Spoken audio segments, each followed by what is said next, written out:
Could Malik Willis be the QB addition that was promised? Welcome to the Locked On Vikings podcast.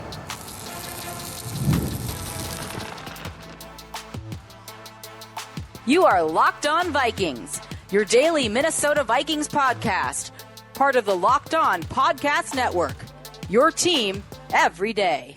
What's going on, everybody? Welcome to the Locked On Vikings podcast, where we're always trying to learn something new. It's part of the Locked On Podcast Network, the #1 sports podcasting network. This episode is brought to you by FanDuel. It's the last call for football on FanDuel. So if you're a new customer, bet just $5 and get $200 in bonus bets if you win.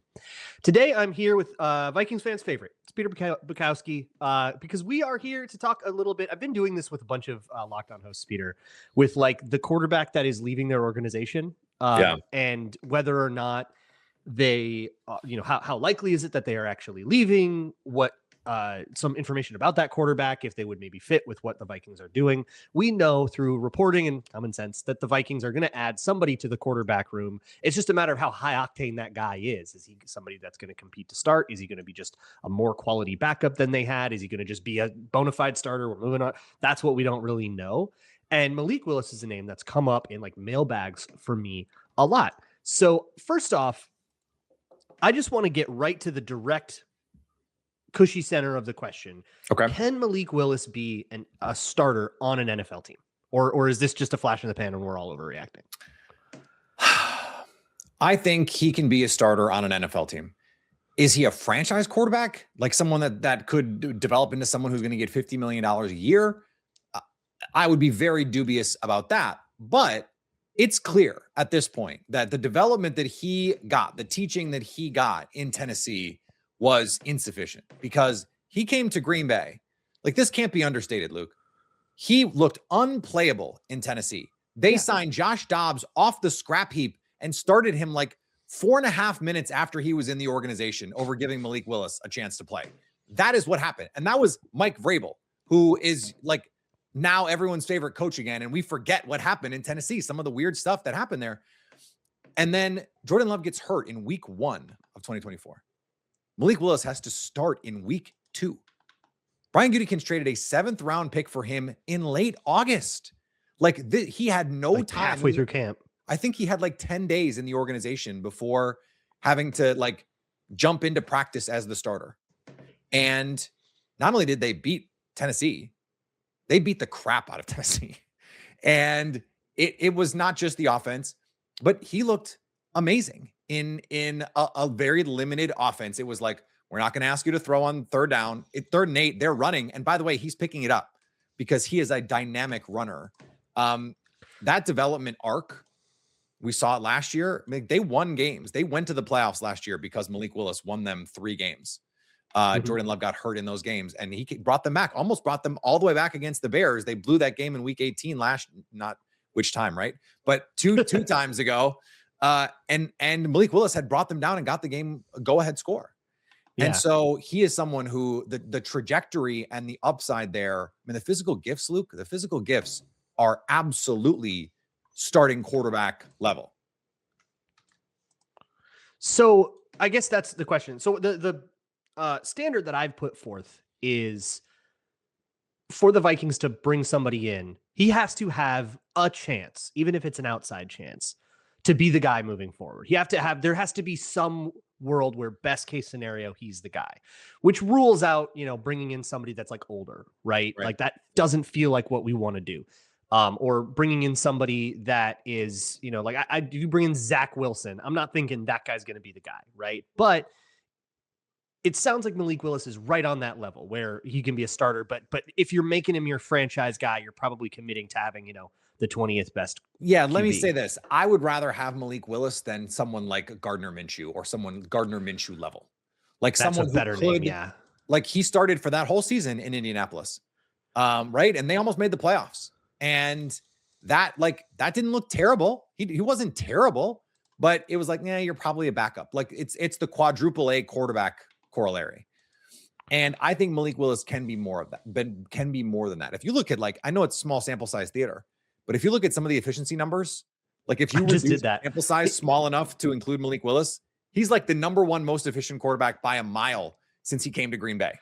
Yeah, I just did that. I just pulled that up on True Media for just the NFC North. Most efficient quarterback in the NFC North by a lot over the last 2 years. Now that's 54 attempts. Right. So, but still. Part of that also, though, is he's a terrific runner and like Yeah. a dynamic open field runner. And some of the plays, like just go back and watch against the Baltimore Ravens. That was a team fighting for a playoff spot. I know they weren't like the 2000 Ravens, but like Marlon Humphrey played in that game. Like they had playing in that, like NFL starters in that game, and he lit them up. Like they Vikings fans were watching that one because that game was on primetime. So everybody was watching that game going, I wonder what's going to happen here. And that was where this Malik Willis, like, hey, maybe he's a guy thing could like really started to gain a little steam. Yeah. And I think because that was the last real high profile moment, that's kind of the taste in everyone's mouth still is whoa, this Malik Willis game. So I guess that leads me to the next question, which is Green Bay going to let him out the building, or are they like, what are they doing at backup QB? I think financially they have to. Like I think he's going to get enough on the open market that, and we can get into the market if you want, but like, I think he's going to get enough on the open market that it would just be untenable to bring him back. And it's not a situation like it was in Philly where they bring Nick Foles back, even though he had a market, elsewhere, because they had real questions about their own starter and his ability to stay healthy and his ability to not be a jerk, apparently, to everyone in the organization. Sorry, Carson Wentz. Well, coming off a literal Super Bowl is a little different too. Well, yeah, that too. But I think what makes the most sense for Malik is, and that may not be the situation he falls into, but the thing that makes the most sense for him is to go to a situation not unlike what Justin Fields did with the Jets last year, where a team is saying, we don't think that you are definitely the guy, but we think you are interesting enough to pay you money to be the guy this year and probably next year, and we go from there. And you're taking a bet on the upside. I think that's why he's been tied to Miami, because it's like, okay, if you can get him in the building for $15 million, $20 million a year, the Justin Fields deal-ish, and then you move on from Tua, you can build it around him, see if you give him a chance to see what you got. And then if he's not it, you move on, kind of no harm, no foul in the long run, because you really need to get off that Tua money anyway. So that's the situation that makes the most sense to me. But I will say, Luke, you know that the old witticism of like, do the thing that the opponent least wants you to do. Yeah. Packer fans do not want, under any circumstances, Malik Willis to go to Minnesota. Because really, that's that much on the radar, huh? Because number one, we hear the Vikings fans saying, hey, it would be cool, Malik Willis. And number two, it's clear Kevin O'Connell is a good damn coach, and he has gotten the most out of quarterbacks in the past. And Malik Willis throwing to Justin Jefferson and Jordan Addison and TJ Hawkinson sounds pretty scary. Like Packer fans love Malik Willis. They would hate the idea of having to play that guy twice a year. You would open yourself up to what like 49ers fans are going through right now with Sam Darnold, where not only was that guy your backup, let's not forget Jets fans, but he's in the building, or he's in the division, and he just wrecked their face in the playoffs. It's funny, like all the former Darnold teams have their own special little traumas with it that are unique to their little stories. Yeah. So what are we talking about then on the open market that you think Malik Willis will get? Because you know what that sounds like to me is what Daniel Jones did last year, where he went into Indianapolis and they went, hey, we've got a young guy. We kind of think you can beat this guy out. Here's 15 mil. Let's see how it goes. And then it turns into this total gangbusters thing. He's going to probably get more money now. And like, if you put Malik Willis in the Daniel Jones spot in Indianapolis, I think a very similar thing happens. Like, I think Shane Steichen has an absolute blast calling games for Malik Willis. I think the difference is you don't have to change the offense. Maybe that's not true, because Anthony Richardson is closer in physical skill set in terms of his ability to run and have that be a part of his game than Daniel Jones. That's where I think it gets a little tricky for Minnesota. Like, how willing are you to adapt some of the run concepts? How willing are you to add the quarterback being a read option to what team. you do? Right, because he is a very dangerous zone read player. The Packers, like, if you go back and watch, and Luke, you would love it. Go back and watch the Titans game and the Colts game from 2023 or 2024, excuse me. I remember. It's single wing we're like running Oklahoma college or high school football concepts. Like amazing. It was just like Matt LaFleur was in his bag in a profound way. And it was really fun to watch. And they're ripping off chunk runs after chunk. I mean, I think they had 250 yards rushing in that game. It was just like chunk play after chunk play after chunk play. And I know that those two teams sucked, but like they're NFL players. And it was really fun to watch him do that. And also, what happened, especially against Tennessee, is suddenly every receiver on the Packers turned into 1998 Randy Moss. Like Christian Watson is going that up. Was a very fun. Play, that feels like a Titans thing. I want to talk more about what the like ideal look for Malik Willis is, and we'll get into that in just a little bit. Today's episode is brought to you by TurboTax. Tax season doesn't have to take over your life. This year, TurboTax is making it easier than ever to just hand things off and move on with your day. You don't have to be stressed out about getting the right numbers in the right boxes and did I fill out all the right forms and did I do something wrong? No, with TurboTax Full Service, you can have your taxes done for you by a trusted local expert, start to finish, no stress, no guesswork, no worries at all. Just upload your documents and go about your day, and then you get updates right in the TurboTax app. It's a huge time saver, and it gives you real peace of mind because you know someone's all over it, you know exactly where they're at in the process, and you know that it's getting done. For a limited time, you can have your taxes done by a local TurboTax expert for just $150 all in if a TurboTax expert didn't file for you last year. You just have to file by February 28th, and they are going to find deductions for you, and they're an expert. They know what they're doing. They can find those deductions, take taxes off your plate, and get back to your life. Visit TurboTax.com/local to book your appointment today. This episode is also brought to you by FanDuel, America's #1 sportsbook, and its last call for FanDuel for football on FanDuel. One final Sunday, one final kickoff, the last chance to get in on the action before the NFL season officially comes to a close. This is Super Bowl 60, and no matter what your vibe is, whether you want to take some of the sillier prop bets or you want to do a former Vikings thing with Sam Darnold and Stephon Diggs, or you just have a really good feeling about where you think that game's going to end up, this is the game everyone's been waiting for. It's where predictions turn into plays, stats turn into storylines, and every snap feels a little bigger. It's a perfect way to cap off the season. And right now, special, if you are a new customer, bet just $5 and get $200 in bonus bets if you win. Make it count because after the Super Bowl, the season is over. Last call for football on FanDuel, an official sportsbook partner of Super Bowl 60. Visit FanDuel.com to get started. Hey, thanks so much for making Locked On Vikings your first listen of the day every single day. If you would like, you can go ad-free. No interruptions. You can get that at lockedonvikings.supercast.com for $5 a month or $50 a year. You can get ad-free, interruption-free Locked On Vikings, access to a special Discord server where us Locked On hosts are always hanging out, and more. Peter, here's the rub, and this is in all of these conversations that I've had with other Locked On hosts about like quarterbacks. This is the part where this is the hurdle we can't get past, which is Kevin O'Connell seems to be pretty dug in now on wanting to be an explosive hunter, that he wants to chase the chunk play.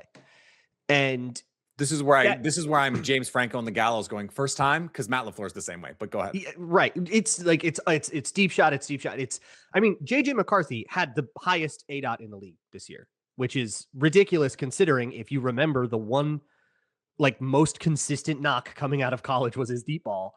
And this is they just kept going for it. And part of that was him not really knowing how to knock the greed down, but a lot of it was that O'Connell would encourage this, that he would, call another double move, call a shot play, 7-step drop, big giant, let's try to heave 150 yards down the field to split the safeties.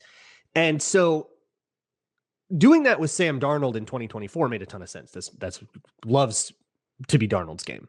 Yeah. Doing that with McCarthy was a little bit like, okay, this is just what O'Connell wants to be. If that was what he wanted to do with the guy he handpicked, then that's what he wants to be.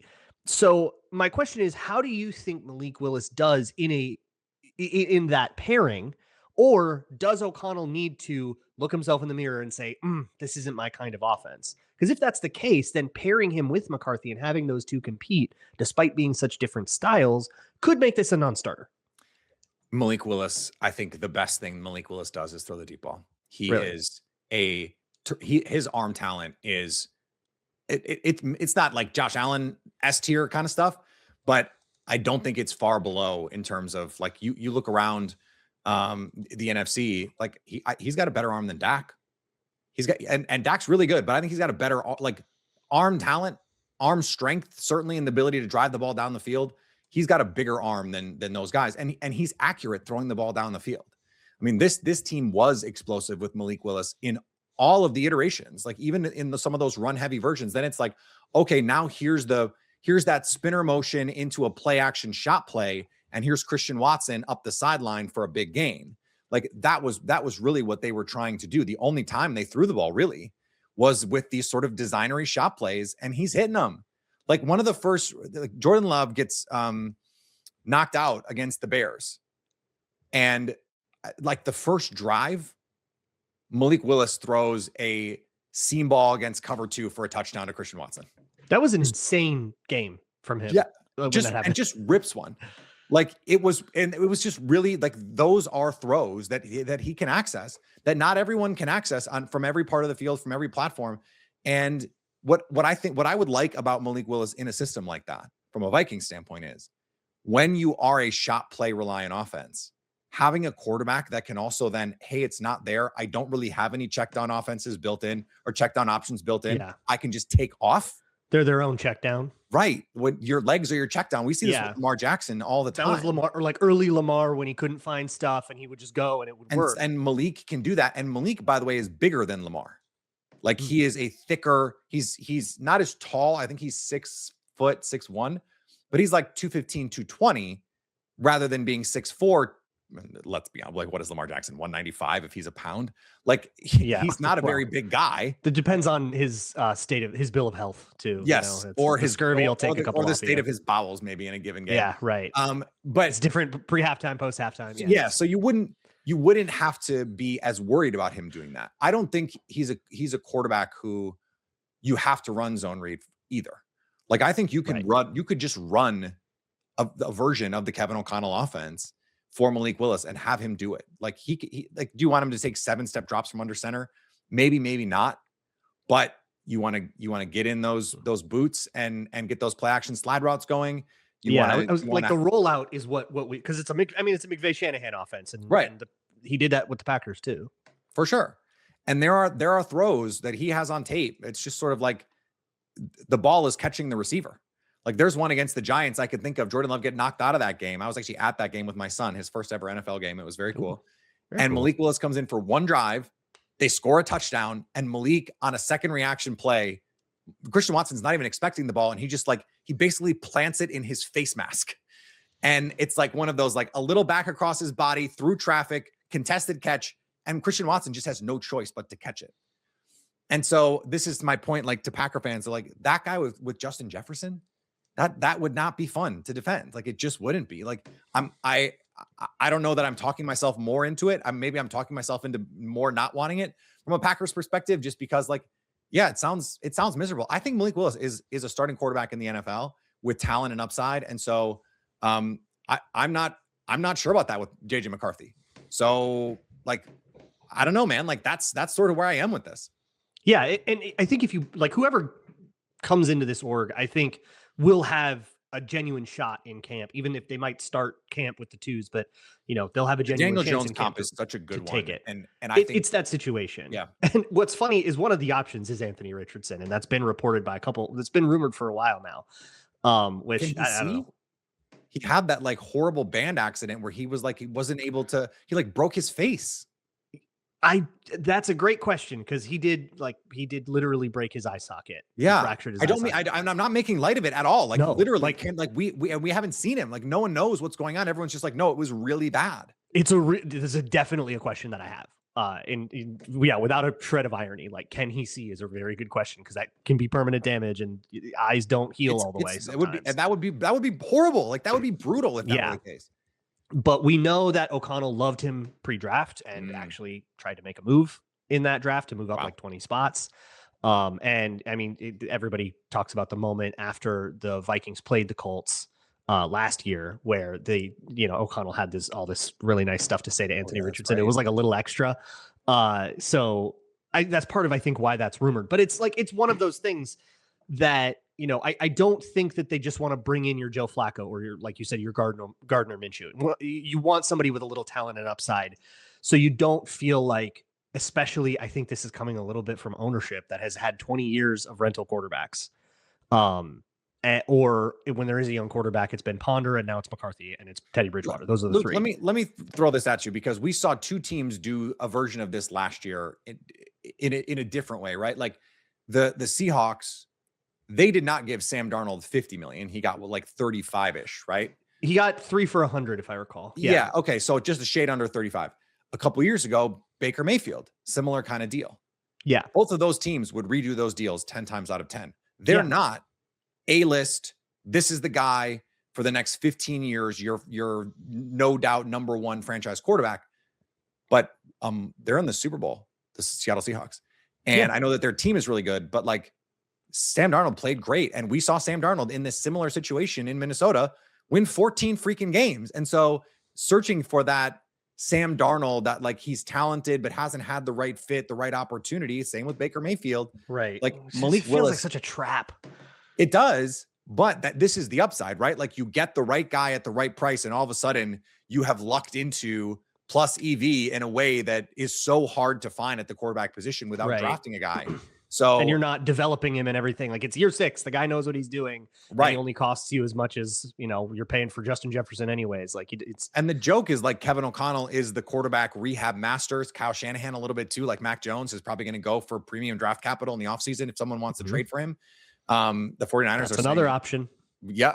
And like, I think that those are similar situations where you can bet on the pedigree and say, well, we'll make a bet that he's worth $25 million a year, because if he is, that's just like, that's half price off a franchise quarterback. And you could get franchise quarterback efficiency, even if he's not a franchise quarterback, right? Like Sam Darnold, Brock Purdy, these guys who are good, but not elite quarterbacks. Brock Purdy went to a Super Bowl, almost went to 2. Yeah.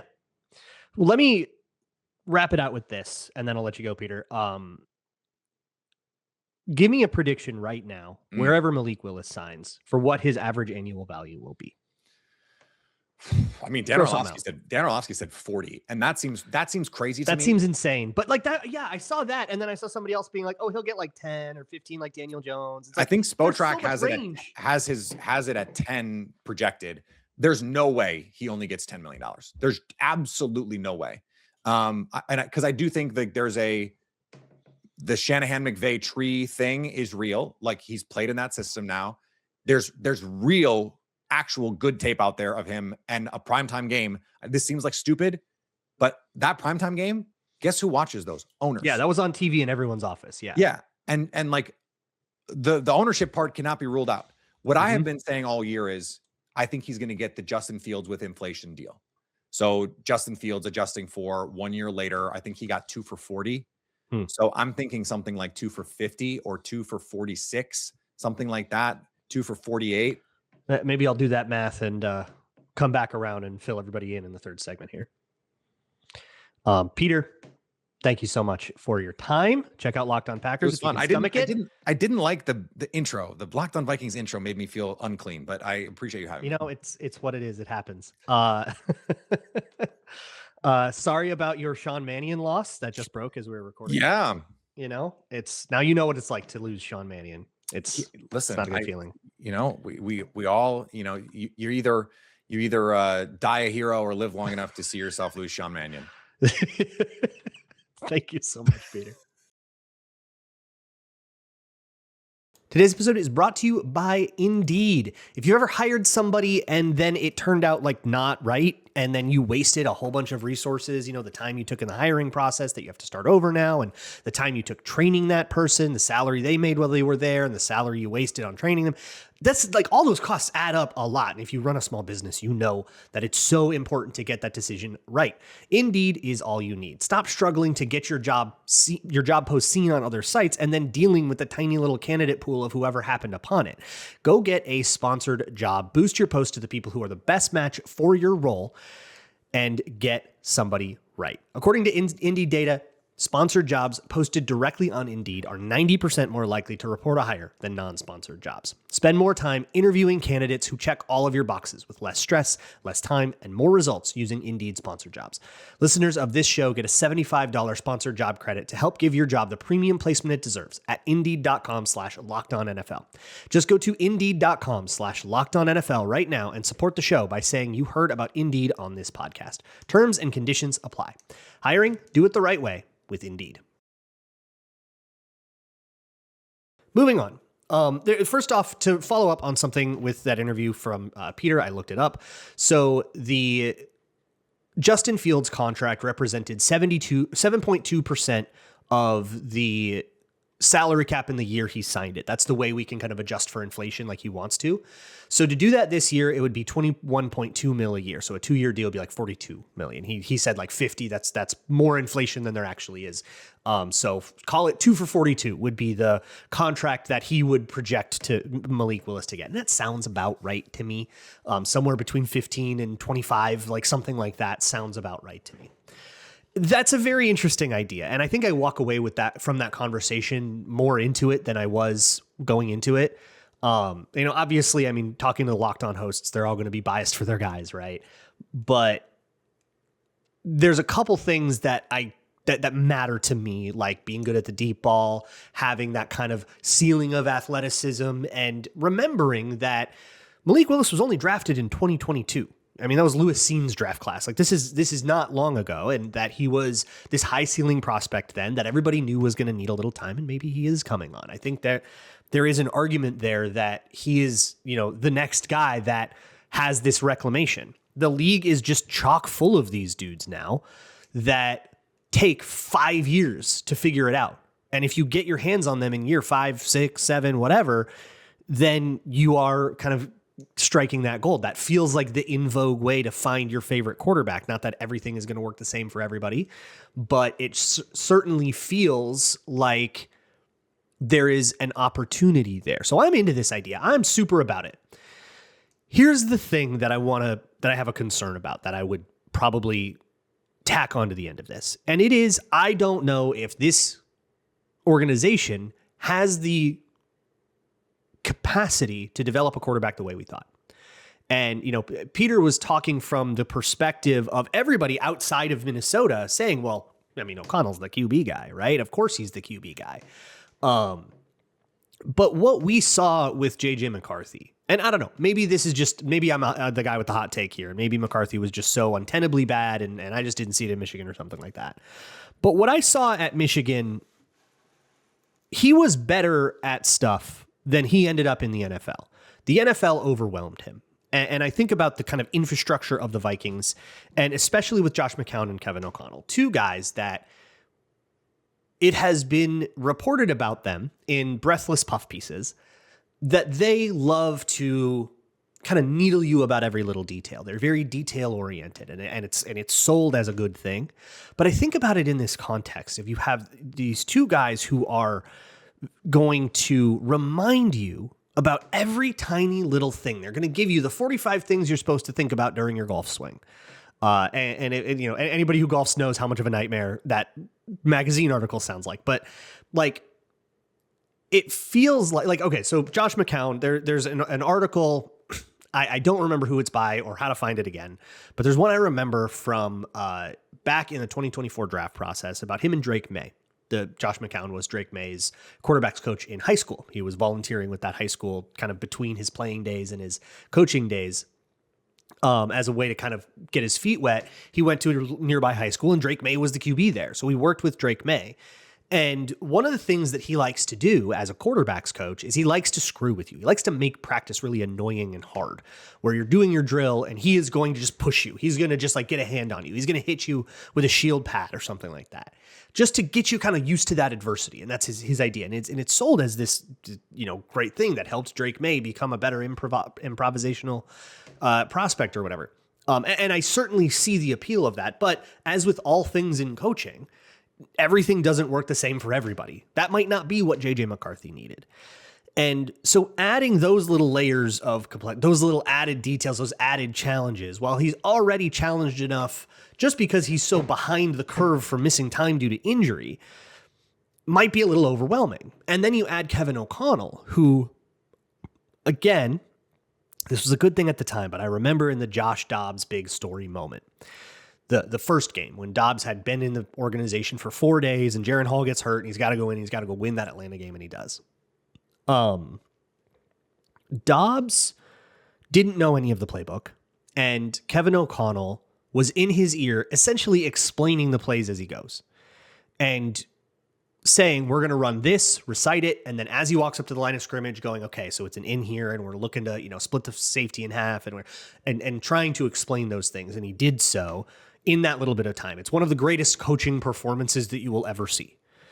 And it was rightfully, regaled.